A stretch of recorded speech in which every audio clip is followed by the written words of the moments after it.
Le congrès de l'eau du 24 juin 2026. Des petits détails qui font de grandes différences. Gérer la crise ou réellement en sortir. Des experts, des graphiques, des résolutions, des financements, des investissements, des citernes.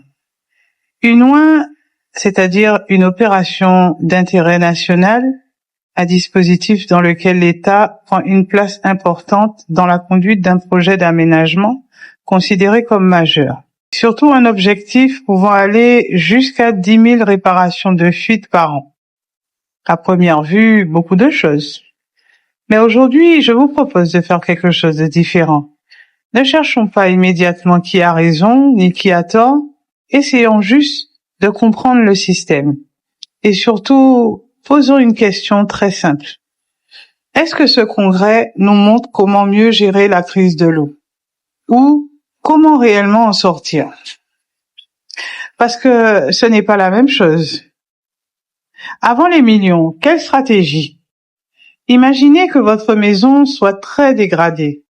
La plomberie fuit, l'électricité est vieillissante, le toit prend l'eau, les fondations commencent à bouger, quelqu'un arrive et vous propose « Bonne nouvelle, nous avons trouvé 300 000 euros ». Très bien.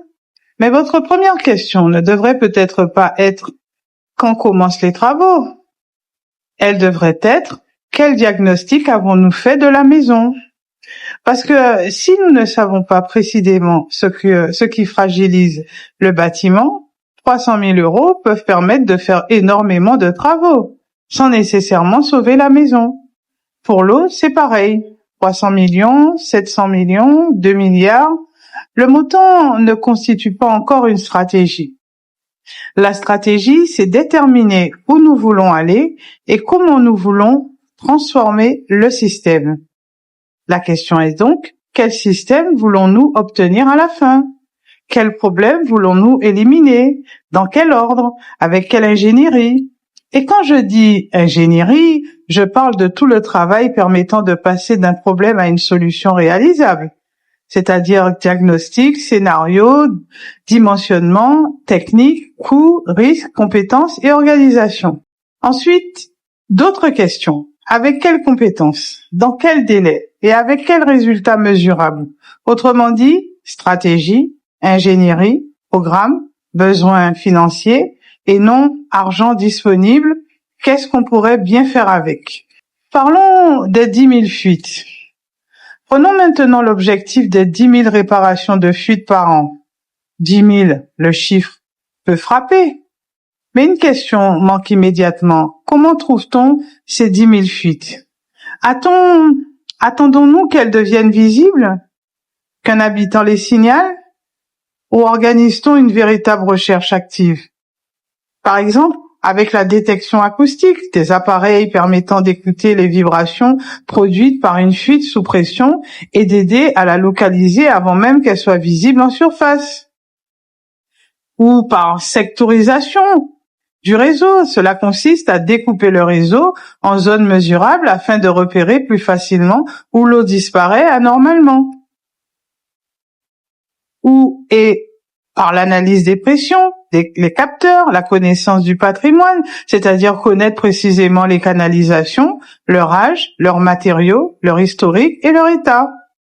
L'historique des casses aussi, l'âge des canalisations, les matériaux. Imaginez un garagiste qui annonce cette année, nous allons réparer 10 000 pannes. Très bien. Mais si les mêmes véhicules reviennent continuellement au garage, le nombre de réparations devient un indicateur assez étrange de réussite. Pour le réseau, la vraie question est donc, 10 000 réparations ont produit quoi? Combien de mètres cubes récupérés? Quel rendement avant? Le rendement d'un réseau, c'est la part de l'eau mise dans le réseau qui arrive réellement jusqu'aux usagers par rapport à ce qui est produit ou introduit. Donc, quel rendement avant? Quel rendement après? Combien de coupures évitées? Quelle diminution des tours d'eau? Quelle durée de vie des réparations? Et combien de nouvelles fuites sont apparues pendant la même période? Parce que réparer énormément peut aussi signifier que le système casse énormément. Réparer ou renouveler? Et là arrive une autre question. À partir de quand cesse-t-on de réparer une canalisation pour décider de la remplacer? Imaginez une paire de chaussures. La semelle se décolle, vous la recollez. Elle se redécolle, vous recollez, puis le talon casse, puis une couture, puis l'autre semelle. À un moment donné, continuer à compter le nombre de réparations réalisées n'a plus beaucoup de sens. Selon vous, la vraie question devient, est-ce encore rationnel de réparer? Pour un réseau vieillissant, c'est pareil. Il faut connaître le patrimoine, son âge, ses matériaux, son historique, ses points faibles, son coût de maintenance et sa durée de vie résiduelle. Quand on parle de durée de vie résiduelle, on parle du temps pendant lequel on peut raisonnablement espérer qu'il continue à fonctionner correctement. Sinon, 10 000 réparations peuvent devenir une performance administrative au sein d'une infrastructure qui continue de vieillir. Maintenant, parlons des tours d'eau. Même raisonnement avec les tours d'eau. Une tour d'eau, c'est quoi? C'est une organisation programmée des coupures et remises en eau, et certains secteurs sont alimentés pendant que d'autres ne le sont pas. Puis on alterne. Des graphiques peuvent parfaitement expliquer qui reçoit l'eau, à quelle heure, dans quel secteur, avec quelle rotation. Cette information est utile. Mais il manque une autre courbe, la courbe de sortie. Combien de personnes seront encore soumises au tour d'eau dans 1 an, dans 3 ans, dans 5 ans? Imaginez un restaurant qui n'arrive plus à servir tous ses clients. Il organise donc 2 services, puis 3, puis 4. Il devient extrêmement performant pour répartir la pénurie. Mais personne ne demande pourquoi la cuisine ne peut plus produire suffisamment. Voilà la différence. Gérer efficacement une pénurie n'est pas encore supprimer la cause de la pénurie. Alors, quel calendrier de réduction des tours d'eau? Quel objectif annuel? Quels territoires doivent en sortir en premier? Et quel événement déclenche une correction si la trajectoire n'est pas respectée? Parlons des ressources ou réserves. Puis viennent les citernes, chez les particuliers. Elles peuvent être utiles, mais elles posent une question beaucoup plus grande. Où construisons-nous la résilience? La résilience, si on devait l'expliquer, c'est la capacité d'un système à absorber un choc, continuer à fonctionner autant que possible, puis retrouver un fonctionnement satisfaisant. Donc, où construisons-nous la résilience? Chez l'habitant? Dans le système collectif? Ou aux 2 niveaux? Parce qu'avoir de l'eau quelque part n'est pas encore disposer d'une réserve stratégique. Prenons une banque. Vous pouvez posséder énormément d'argent sur le papier. Mais si le jour où vous en avez besoin, cet argent est inaccessible, votre ressource existe. Votre disponibilité, non. Pour l'eau, ressource, pas de réserve, pas de disponibilité. Une ressource, c'est ce qui existe potentiellement. Une réserve, c'est ce que nous avons identifié, sécurisé et pouvons réellement mobiliser en cas de besoin. Alors, quelle réserve collective voulons-nous?